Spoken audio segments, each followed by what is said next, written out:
시간에는 최일춘 선생님이 함께 해주시겠습니다. 네, 반갑습니다. 면접이 실제로도 면접 시연 때처럼 비슷한 시간으로 진행되냐는 질문이 들어왔어요. 네, 실제로 면접은 10분 내외로 진행이 되고요. 현재 코로나 상황 때문에 작년 같은 경우에 바로민재 전형 같은 경우는 면대면으로 진행을 했고요. 플러스 인재 전형은 코로나 상황이 악화된 상황이어서 줌으로 진행이 됐습니다. 줌으로 진행될 경우에 오늘처럼 약 10분 내외로 진행이 되는데요. 우리 친구들의 이동 시간과 그다음에 교수님들의 평가 시간을 포함해서 10분으로 진행이 됩니다. 그래서 질문은 대략 5개에서 7개 정도로 주 질문으로 우리 친구들한테 답변을 요구하는 형태로 진행이 되고요. 면접은 처음에 간단하게 오프닝, 그리고 메인 질문이 시작되고, 그리고 끝으로 우리 친구들이 면접 시간에 다 하지 못한 이야기를 다시 한번 할 수 있는 기회를 제공하게 됩니다. 그래서 총 10분 내외로 오늘 보셨던 것처럼 진행이 됩니다. 네, 그리고 다음 질문은 이 질문도 굉장히 많이 들어왔었는데요. 바롬과 플러스 전형, 바롬 인재 전형과 플러스 인재 전형의 차이점을 상세히 알려달라고 하는데 차이점이 뭐가 있을까요? 네, 우리 친구들이 가장 많이 궁금해하는 부분이기도 한데요. 바롬 인재 전형과 플러스 인재 전형의 차이점은 가장 기본적인 부분은 면접 시기가 다릅니다. 바롬 인재 전형은 수능 이전에 면접이 이루어지고요. 그다음에 플러스 인재 전형 같은 경우는 수능 이후에 면접이 이루어집니다. 이게 가장 큰 차이점이고요. 또 다른 차이점은 서류 평가 방식에서의 차이인데요. 바롬 인재 전형은 각 평가 요소, 학업 역량, 전공 적합성, 발전 가능성, 인성, 요 각각 평가 요소에 대해서 평가가 진행이 되고요. 반면에 플러스 인재 전형 같은 경우는 이 4가지 평가 요소 중에 한두 가지에서 본인이 강점이 있을 경우에 그 강점을 주요하게 평가가 됩니다.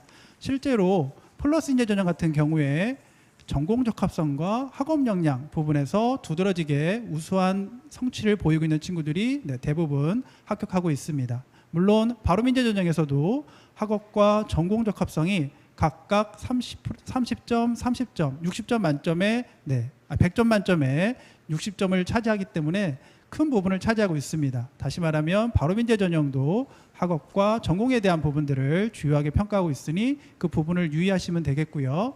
특히 자기소개서 1번 문항은 학업 역량과 전공 적합성에 대한 질문입니다. 그래서 이 1번 문항에 대해서 자세하게 본인들이 했던 내용들을 작성을 하시면 그 부분이 주요하게 평가가 됩니다. 그래서 그 부분 유의하셔서 바롬 인재 전형이나 혹은 플러스 인재 전형을 고려하시면 되겠고요. 물론 바롬 인재 전형과 플러스 인재 전형 두 전형을 중복 지원도 가능합니다.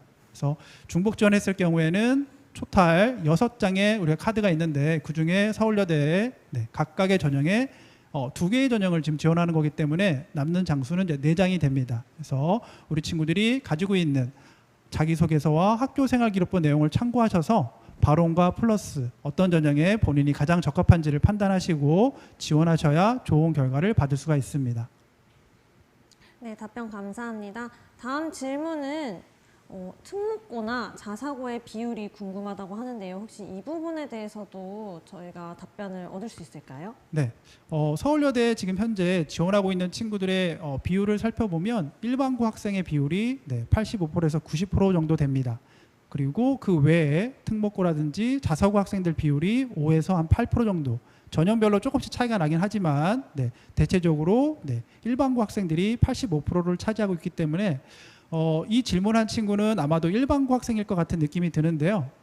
특목고 학생들의 지원율이나 이런 부분들에 대해서 걱정하실 필요가 없고요.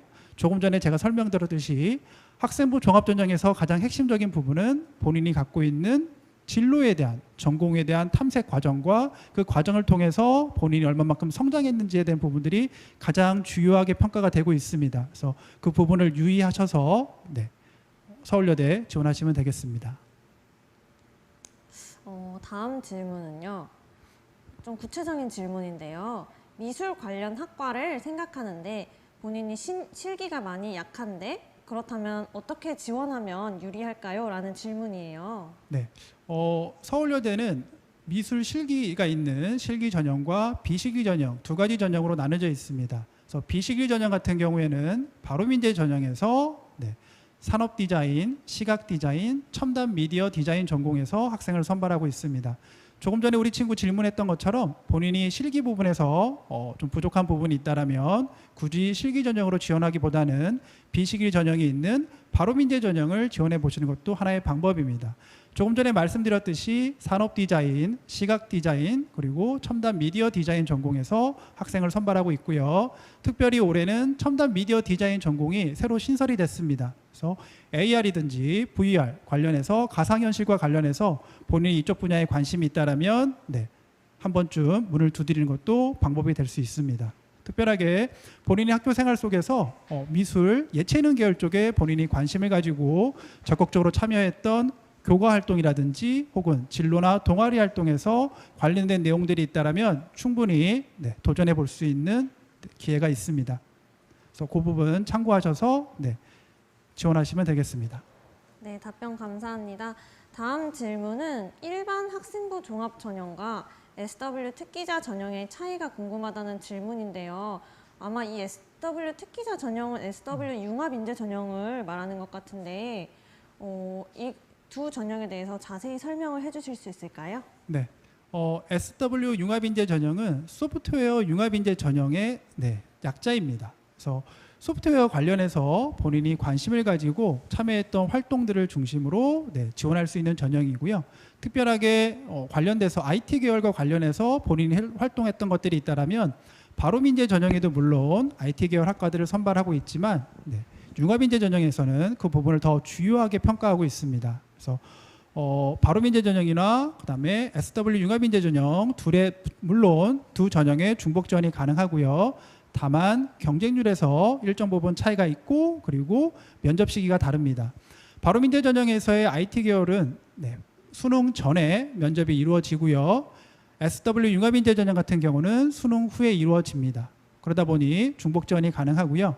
그리고 특별하게 수능 후에 이루어지는 소프트웨어 융합인재 전형 같은 경우에는 경쟁률이 앞에 있는 바로민재 전형보다는 높지 않습니다. 그래서 그 점을 좀 유념하셔서 내가 경쟁률이 좀 낮은 쪽으로 한번 좀 고민하고 있다라면 SW 융합인재 전형으로 나는 수능 전에 모든 걸 해결하고 싶다라고 생각하는 친구들은 바로민재 전형으로 나는 조금 고민이 되는데 할 경우에는 두 개의 전형의 중복 지원이 가능합니다.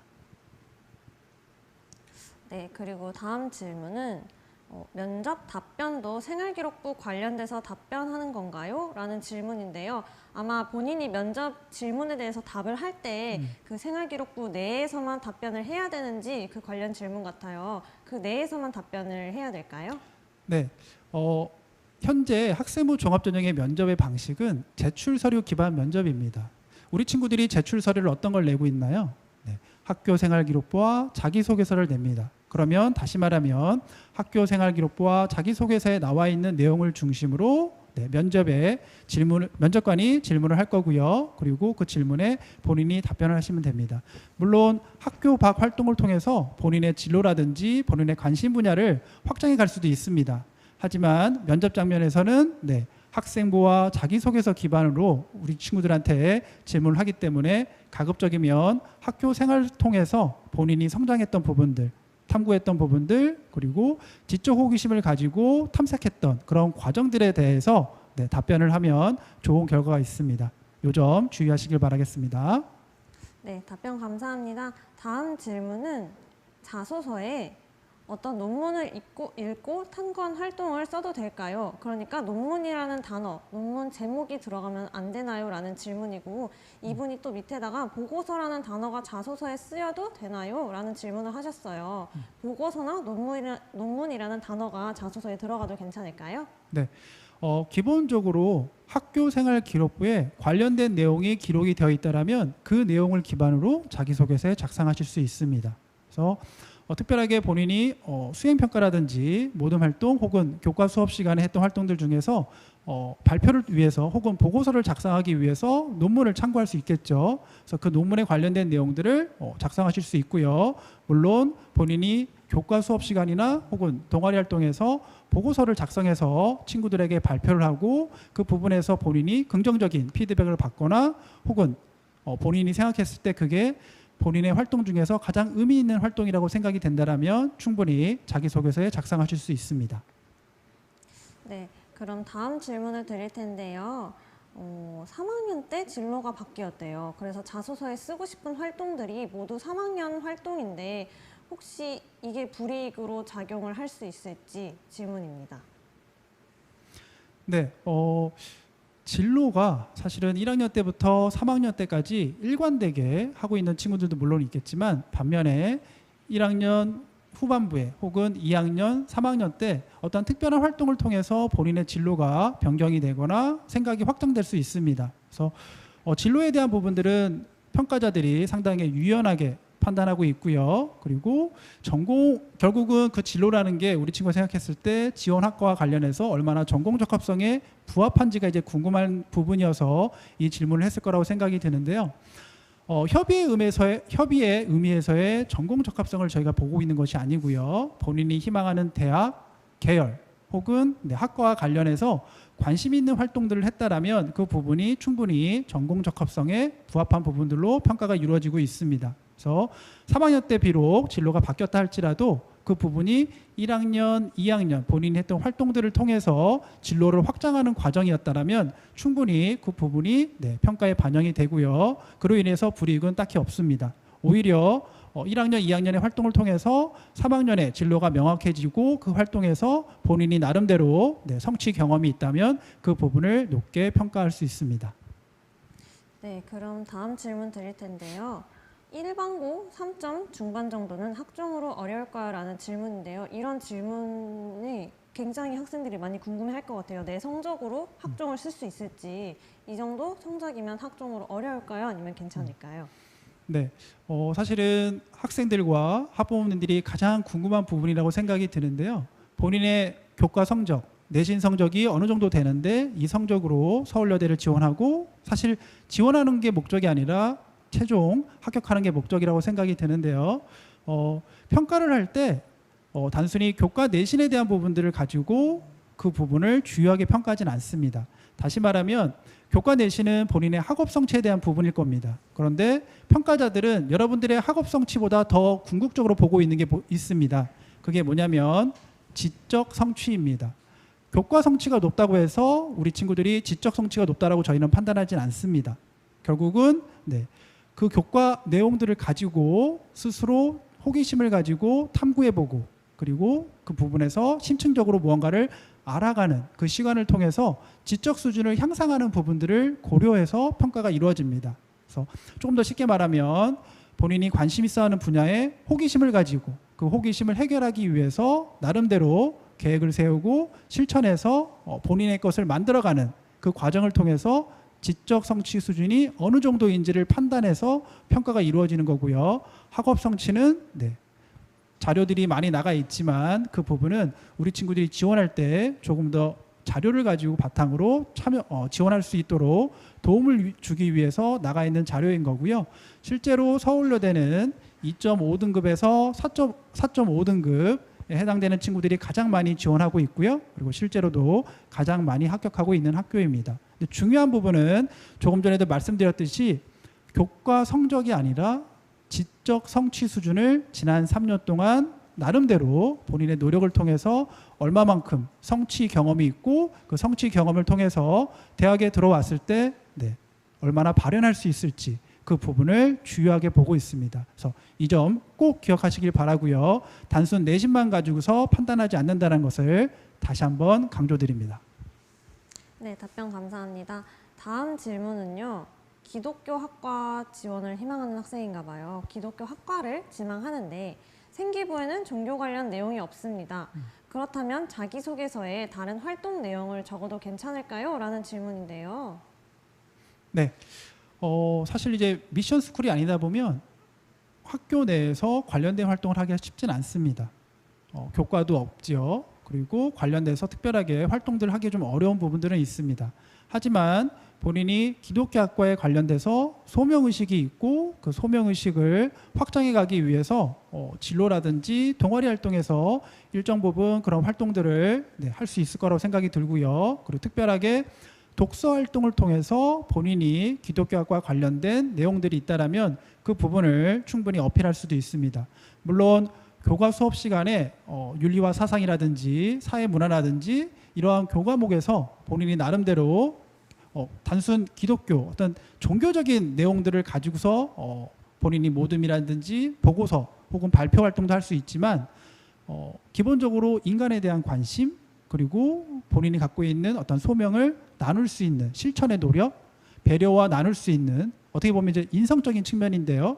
이런 부분에서 나름대로 본인이 노력했던 부분들이 있다라면 공동체를 위해서 본인의 시간을 할애하고 그리고 그 시간을 통해서 나름대로 공동체를 확장해가고 공동체의 선을 이루기 위해서 노력했던 경험들이 있다라면 그 부분들도 충분히 기독교학과에서 좋은 평가를 받을 수 있습니다. 네, 답변 감사합니다. 다음 질문은 이번 입결이 작년 입결과 차이가 많이 날까요? 라는 질문인데요. 올해 입시 결과가 어떻게 될지 작년과 얼마나 차이가 날지 궁금하신 것 같아요. 혹시 이거에 대한 답변을 들을 수 있을까요? 실제로 지난 2년 동안 대입 학력 인구가 급감했습니다. 그리고 그럼에도 불구하고 전년도와 올해는 사실은 수험생 차이가 크게 나지 않습니다. 그 얘기는 입결에서 크게 차이 나지는 않을 거라고 생각이 들고 있고요. 다만 전년도랑 좀 다른 부분은 교과 전형으로 학생을 선발하는 비율이 상대적으로 상당히 커졌습니다. 이전에도 교과 전형으로 학생들을 상당히 많이 뽑았는데 올해는 교육부의 지침에 의해서 대부분의 대학들이 교과 전형으로 상당수 학생들을 더 선발하고 있는 상황입니다. 그래서 이런 점을 고려했을 때 경쟁률은 소폭 향상이 될 수 있을 것 같고요. 다만 충원 합격을 통해서 학교로 이동해가는 그런 상황들이 좀 많이 발생할 수 있어서 그런 부분들에 의해서 입결에 조금씩은 차이는 있을 것 같고요. 나머지 학종이라든지 논술 전형에서는 크게 변동사항은 없을 것 같습니다.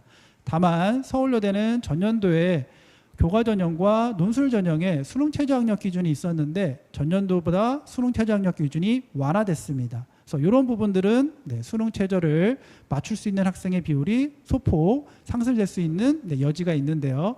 다만 인문사회 계열 쪽에 수능 과목을 선택하는 친구들은 아무래도 이제 자연 계열 쪽에서 조금 더 높은 성취를 보이고 있는 친구들이 많다 보니까 수능 최저를 못 맞출 수 있는 가능성도 없지 않아 있습니다. 그래서 이런 부분에서 입결에 약간의 변동은 있을 수 있으나 전년도에 비해서 크게 변동사항은 없을 거라고 생각이 듭니다. 네, 그럼 다음 질문 드리겠습니다. 이 학생은 자율전공 학부를 지원하려는 학생인데요. 자율전공 학부에 지원하려면 자기소개서에 어떤 부분을 어필해야 될까요? 하는 질문인데 자율전공 학부라 하면은 말 그대로 1학년 때는 다양한 수업을 듣고 다양한 걸 경험하고 2학년 때 전공을 정하는 학부잖아요. 그러면 자율전공 학부를 지원하기 위해서는 자소서에 어떤 부분을 중점적으로 써야 될까요? 기본적으로 자율전공 학부는 특별하게 전공 적합성을 내세우기가 어려운 학부이기도 합니다. 그럼에도 불구하고 자율전공 학부에서 궁극적으로 보고 있는 부분은 지적 호기심을 해결하기 위해서 인문사회적인 소양을 키우기 위해서 혹은 과학적인 탐구 능력을 키우기 위해서 노력했던 부분들을 전공 적합성으로 보고 있습니다. 그래서 나름대로 본인이 궁금한 내용들을 탐색하기 위해서 스스로 질문을 던지고 그 질문에 답변하는 형태로 학교 생활을 꾸준히 해왔다면 충분히 가능한 학부이고요. 자기소개서 내용은 조금 전에 말씀드렸듯이 본인의 지적 호기심을 해결하기 위해서 노력했던 것들을 중심으로 기술하시면 되겠습니다. 인문사회계열 같은 경우는 인문사회적인 소양을 키우기 위해서 노력했던 부분들 혹은 본인이 아직 진로를 선택하지 못해서 다양한 경험을 했을 거라고 생각이 드는데요. 다양한 경험을 통해서 본인이 나름대로 하기 전과 한 후에 어떤 생각의 변화가 있었는지 사고의 깊이는 어떻게 확장이 되어 있는지 새롭게 알게 된 것은 무엇인지에 대한 부분들을 가지고 접근하시면 되겠고요. 자율전공 자연행 같은 경우는 본인이 이제 과학적 현상에 대한 궁금증과 호기심을 가지고 나름대로 어떤 가설을 세우고 그 가설을 검증하기 위해서 노력했던 과정을 가지고 자율전공 자연 학부에 지원하시면 좋은 결과를 얻을 수 있습니다. 네, 그럼 다음 질문 드리겠습니다. 다음 질문은 생기부에 기업명, 기관명이 쓰이면 안 된다고 알고 있는데 마찬가지로 자소서에도 쓰이면 안 될까요? 이 학생이 이렇게 말하는 이유가 본인의 진로 결정에 큰 영향을 주었던 인상 깊은 기업의 사례를 자소서에 쓰고 싶다고 하는데 혹시 이것도 안 될까요? 네. 기관명과 지역명 관련된 내용들은 학생부에 이미 블라인드 처리되어 있기 때문에 사실 우리 친구가 자기소개서 쓴다고 할지라도 어디에서도 그 근거를 찾을 수가 없습니다. 그리고 그 내용이 일부라도 본인의 서류 평가에서 이득을 보기 위한 하나의 과정이었다면 불이익을 받을 수 있습니다. 그래서 꼭 기관명을 작성하지 않으셔도 본인이 그 활동을 통해서 얼마만큼의 계기를 가지고 성장했는지를 확인할 수 있는 부분이기 때문에 굳이 그 내용들을 작성할 필요는 없을 거라고 생각이 들고요. 가장 기본적으로 그 과정 속에서 본인이 어떤 역할을 했고 그 수행하는 과정 속에서 어떤 어려움이 있었는데 그 어려움을 극복했는지 혹은 그 안에서 본인의 진로를 어떻게 확장해 갔는지에 대한 내용들을 가지고 중심으로 그 내용을 중심으로 기술하시면 충분히 좋은 평가를 받을 수 있습니다. 네, 그럼 다음 질문 드리겠습니다. 학교 대회, 방과 후 활동도 교내 활동에 포함이 될까요? 라는 질문이에요. 그래서 기본적으로 학교 생활기록부에 기록이 되어 있는 내용들은 다 평가에 반영이 된다라고 보시면 됩니다. 그리고 조금 더 쉽게 이야기를 하자면 서류 평가는 근거 기반 평가입니다. 근거가 없다라면 그 부분은 죄송하지만 도려내고 평가가 됩니다. 자기소개서에 본인의 활동을 아주 자세히 작성을 했어요. 그런데 평가하는 과정 속에서 그 내용을 학생부에서 확인할 수 없다라면 그 부분은 평가에 반영이 되지 않습니다. 1500자, 800자 제한된 글자 수에 다른 친구들은 모두 다 평가가 됐는데 본인이 그 부분이 도려내고 평가가 된다라면 분명히 본인한테 손해가 될 겠죠. 그래서 꼭 학교 생활 기록부에 기록이 되어 있는 내용 중에서 본인한테 의미 있었던 본인을 가장 잘 드러낼 수 있는 내용을 가지고 자기소개서를 작성하셔야지만 모든 내용이 제대로 평가에 반영이 되고 평가에 반영이 돼야 1단계를 통과할 수 있습니다. 네, 답변 감사합니다. 다음 질문은 학종에서 도서 비중이 크게 작용할까요? 독서활동 부분이 작은데 괜찮을까요? 라는 질문이에요. 이거에 대해서는 어떤 답변을 주실 수 있을까요? 우리 친구들은 독서활동을 왜 하시나요?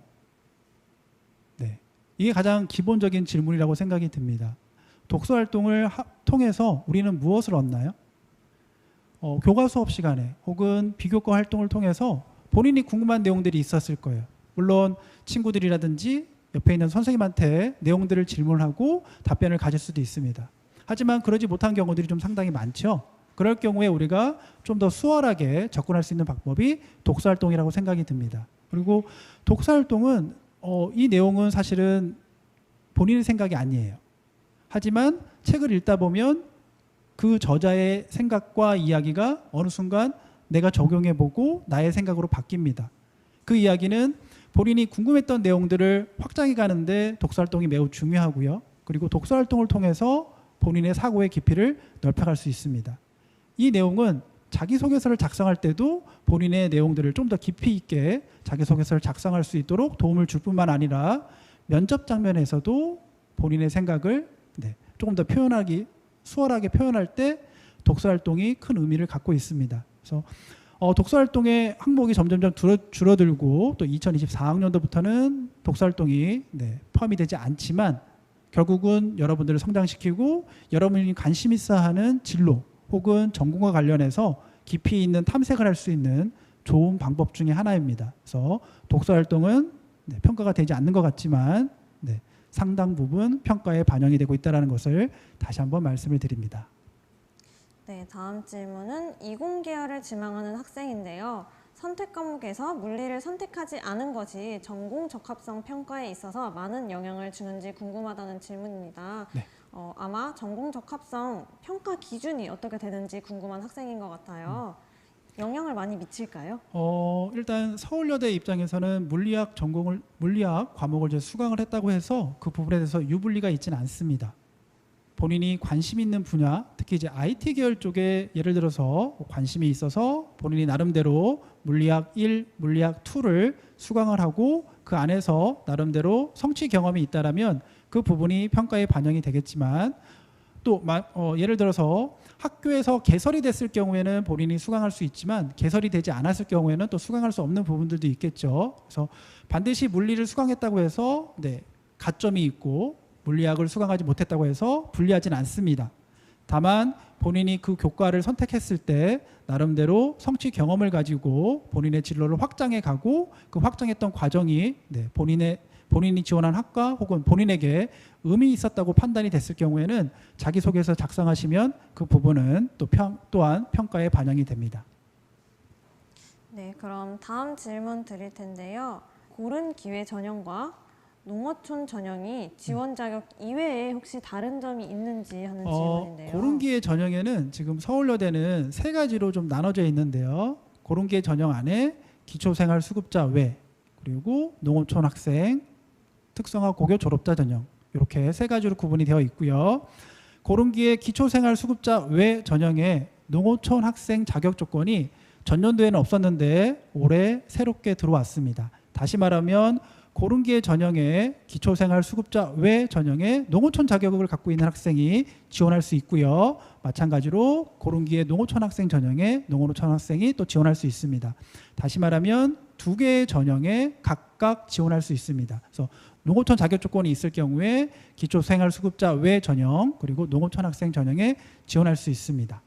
그리고 서류평가 방식은 동일하게 학업 역량, 전공 적합성 각각 30, 30 그리고 발전 가능성, 인성 20, 20 이렇게 평가가 됩니다. 그래서 평가 방식 동일하고요. 면접 없이 서류평가 100으로 진행됩니다. 네, 다음 질문을 드릴 텐데요. 논술 전형 그리고 학생부 종합 전형을 동시에 동일 학과, 같은 학과로 지원할 수 있나요? 라는 질문이에요. 네, 중복 지원이 가능하시고요. 다만 중복 지원했을 경우에 6장 중에 2장을 서울여대에 쓰시는 거기 때문에 남는 장수는 4장이 되겠습니다. 그래서 그 점 유의하셔서 지원하시면 되고요. 학종은 알다시피 1단계 서류, 2단계 면접으로 구성이 되어 있고요. 면접은 그런 내용 없이 교과 30, 논술 70으로 구성이 되어 있습니다. 논술 같은 경우는 교과 성적의 비중이 그렇게 높지 않기 때문에 결국은 본인이 논술에서 얼마만큼의 점수를 받느냐 그리고 수능 최저를 통과했느냐 여부에 따라서 최종 합격이 결정된다고 보시면 되겠습니다. 지금 중복 지원이 가능하다고 하셨는데요. 그럼 중복 지원 질문이랑 같이 또 많이 따라오는 게 한 전형에 여러 학과도 지원이 가능한지라는 질문도 꽤 많이 오거든요. 네. 이 부분도 그러면 한 개의 가능할까요? 전형에 한 개의 학과만 가능합니다. 그래서 예를 들어서 바로민재 전형에 중문과와 국문과 두 가지 학과를 같이 지원할 수는 없고요. 바로민재 전형에 중문과 그리고 플러스 인재 전형에 중문과 이렇게 각 전형별로 한 모집 단위, 한 학과만 지원할 수 있습니다. 네, 그럼 다음 질문 드리겠습니다. 자소서 이번 문항에 생기부, 생활기록부 기재된 외부 기관 봉사활동에서의 에피소드를 작성해도 되나요? 라는 질문인데요. 혹시 가능할까요? 네네, 충분히 작성이 가능하고요. 아까도 말씀드렸듯이 학교 생활기록부에 기록이 되어 있는 내용은 모두 다 자기소개서에 작성하실 수 있습니다. 그래서 그 점 유의하시면 되겠습니다. 외부 활동을 했는데 그게 학교 생활기록부에 기록이 되어 있지 않다. 하지만 나한테 의미 있다. 이 내용은 작성하시면 평가에 반영이 되지 않습니다. 반드시 외부든 내부든 학교 생활기록부에 기록이 되어 있는 내용을 가지고 자기소개서를 작성하셔야지만 평가에 반영이 된다는 거 다시 한번 강조 말씀드립니다. 네, 답변 감사합니다. 그러면 제가 질문을 드려도 될까요? 네네네. 네, 자소서 관련 얘기가 굉장히 많아가지고 그러면 자소서 작성할 때 학생들이 유의해야 될 사항이나 아니면 좀 중점적으로 작성해야 될 그런 사항이 있을까요? 네, 자기소개서를 작성하면 첫 페이지에 자기소개서 작성 유의사항이 있고요. 작성하지 말아야 될 기재금지 항목들이 자세하게 나와 있습니다. 그래서 이 내용들은 반드시 작성하지 않습니다. 작성하셨을 경우에는 반드시 불이익이 있습니다. 그래서 그 부분 자기소개서 작성하시기 전에 유의사항을 꼼꼼히 읽으셔야 되고요. 그리고 특별하게 자기소개서를 통해서 평가의 장면에서 궁극적으로 보고 싶은 부분은 학교 생활기록부에서 확인할 수 없는 내용들이 궁금합니다. 다시 말하면 학교 생활기록부에는 우리 친구들이 지난 3년 동안 했던 활동에 대한 팩트가 기록이 되어 있고요. 근데 그 팩트만 가지고 우리 친구들이 얼마만큼의 성장 과정을 가졌는지를 판단하기 좀 어려운 부분들이 있어요. 그래서 자기소개서는 기본적으로 어떠한 활동을 하기 전에 본인이 동기, 어떤 계기가 있어서 이 활동을 하게 됐는지에 대해서 짤막하게 작성을 하시고, 그리고 그 활동을 하면서 본인이 어떤 역할을 수행했는지, 그리고 그 역할의 수행의 과정에서 이전에 알지 못했던 것들을 새롭게 알게 되거나 생각의 변화가 있었는지, 이런 부분들을 가지고 자기소개서를 풀으시면 됩니다. 다시 말하면 계기, 그리고 과정, 그 과정은 옆에 있는 친구의 이야기가 아니라 1인칭 주인공 시점에 본인의 역할, 본인의 과정이 어떠했는지, 그리고 결과적으로 그 활동을 통해서 새롭게 알게 되거나 배운 점을 기록하시면 됩니다. 1번 문항과 2번 문항 동일하게 느끼고 배운 점을 작성하라고 되어 있습니다. 근데 이제 간혹 가다가 친구들이 느끼고 배운 점을 소감문처럼 작성하는 친구들이 있어요. 이러이러한 활동을 해서 즐거웠습니다. 행복했습니다. 네, 나름대로 의미가 있었습니다. 뿌듯했습니다. 이런 주관적인 본인의 소감이 궁금하지 않습니다. 사실 궁금한 내용은 그 활동을 하기 전과 한 후에 어떤 생각의 변화가 있었는지, 혹은 새롭게 알게 된 건 무엇인지, 새롭게 알게 된 부분에서 조금 더 확장해서 어떤 것들을 더 심화하고 싶은지에 대한 내용들이 궁금합니다. 이런 내용들을 가지고 느끼고 배운 점을 작성하셔야 평가에서 좋은 결과를 얻을 수 있습니다. 그래서 이 점 꼭 유의하셔서 자기소개서 작성하실 때 잘 작성하시고 좋은 결과 받으시길 바라겠습니다. 네, 자소서 작성법에 대해서 자세히 다시 한번 설명을 해주셨는데요. 이 자소서로 바탕으로 저희가 면접을 진행을 하게 되잖아요. 그러면 면접을 볼 때 질문에 대한 답은 잘했는데 너무 긴장한 모습을 보이면 이게 또 마이너스 요소로 작용이 될지라는 질문이에요. 네. 기본적으로 본인이 지원한 학과 관련해서 나름대로 열심히 노력했을 거라고 생각이 듭니다. 그래서 그 부분이 가장 큰 부분이고요. 태도적인 측면은 모든 학생들이 긴장을 하죠. 그래서 긴장됐다고 해서 그 부분에 대해서 감점 요인은 아닙니다. 그래서 아까 전에 잠깐 말씀드리긴 했는데, 면접은 오프닝 그리고 메인 질문이 여러분들이 학교 입장에서 보고 싶은 전공적인 측면에서 얼마나 준비가 되어 있는지, 그리고 대학에 왔을 때 어느 정도 퍼포먼스, 본인의 성취를 발현할 수 있을지, 그리고 인성과 의사소통 능력을 보게 되는데요. 주요한 부분은 결국은 전공과 발전 가능성 부분입니다.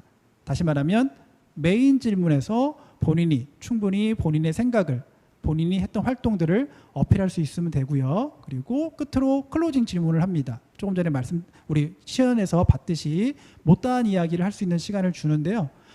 처음 도입과 그리고 클로징 부분은 사실은 평가의 주요한 부분은 차지하지 않습니다. 주요한 부분은 메인에 해당되는 각각 보고 싶어하는 역량에 대한 부분들을 우리 친구들이 충분히 갖추고 있는지에 대한 부분들이 주요한 부분이기 때문에 긴장을 했거나 혹은 말실수를 했거나 이런 부분에서 우리 친구들이 크게 걱정할 필요는 없습니다. 그래서 지난 3년 동안 열심히 학교 생활을 했을 거고, 그리고 대학에 와서 또 나름대로 본인의 생각들을 확장해 나가기를 바랄 텐데요. 메인 질문에 해당되는 내용들을 중심으로 본인의 활동을 정리하는 시간을 갖는다라면 나머지 내용들은 그렇게 크게 걱정하지 않으셔도 될 것 같습니다. 네, 답변 감사합니다. 다음 질문은 또 자소서에 대한 질문이에요. 혹시 회계 자격증을 자소서에 써도 되는지, 근데 회계 자격증이 생기부에 기재되어 있대요. 그렇다면 자격증도 생기부에서 블라인드 처리가 되나요? 라는 질문입니다. 우리 친구는 이제 특성화고에 해당되는 친구일 거라고 생각이 드는데요. 나름대로 본인이 열심히 노력해서 자격증을 취득했을 거라고 생각이 듭니다. 그래서 이 자격증 취득했던 내용들을 사실은 작성하기보다는 본인이 학교 생활에서 교내 동아리 활동이라든지 진로 활동 혹은 교과 수업 시간에 의미 있게 했던 활동들을 중심으로 작성하시는 게 평가에는 조금 더 좋은 평가를 받을 수 있습니다. 그 부분 유념하셔서 자기소개서를 작성하시면 좋을 것 같습니다. 다음 질문은요. 코로나19로 인해 봉사활동을 할 기회가 많이 없었는데 봉사활동 시간 반영 비율이 높은지라는 질문이에요. 사실은 많은 친구들이 이 부분에 대해서 이제 궁금해하기도 하는데, 실제로 봉사 시간 정량적인 부분에 대해서 평가에 그렇게 주요하게 반영되지 않습니다. 그래서 정량적인 부분보다도 부족했지만 나름대로 노력했던 활동들이 있을 거고 학교 내에서 혹은 학교 밖에서 기관에서 봉사활동도 할 수도 있지만 교내에서 학급에서 네, 친구들과 혹은 모둠 활동 수행평가 관련된 내용들을 하다 보면 충분히 그 안에서 본인이 갖고 있는 것들을 배려하고 나눌 수 있는 것들이 충분히 있다라고 생각이 들거든요. 그래서 그런 내용들을 중심으로 네, 2번 문항에 관련된 내용들을 작성하시면 되겠습니다. 네, 답변 감사합니다. 다음 질문은 바로민재 전형 합격자의 대다수가 특목고 학생들인지 바로민재 전형 합격자에 대해서 궁금한 것 같아요. 네. 아까도 말씀드렸듯이 서울여대에 지금 지원하고 있는 학생들의 85% 이상은 일반고 학생입니다. 그리고 물론 네, 특목고 학생들도 일정 부분 이제 비율이 되어 있긴 하지만 특별하게 서울여대에 지원하고 있는 친구들 중에 특목고의 유형 중에 이제 외고 아이들이 네, 소폭 포진이 되어 있는데 외고 같은 경우는 네, 어문계열 쪽에 주로 많이 포진이 되어 있습니다. 그리고 이 학생들이 어문계열이라고 해서 그 부분을 전공을 했다고 해서 친구들한테 네, 유리한 평가를 하진 않습니다. 그래서 각자 처한 환경에서 나름대로 열심히 노력했던 부분들을 가지고 평가를 반영하기 때문에 일반고 그리고 특목고 관련된 내용들로 구분하지는 않고요. 다만 우리 친구 이제 궁금한 건 특목고 아이들한테 본인이 조금 네, 불이익을 받을 수 있지 않을까라는 부분들이 이제 염려돼서 이제 질문을 올리셨을 거라고 생각이 되는데요.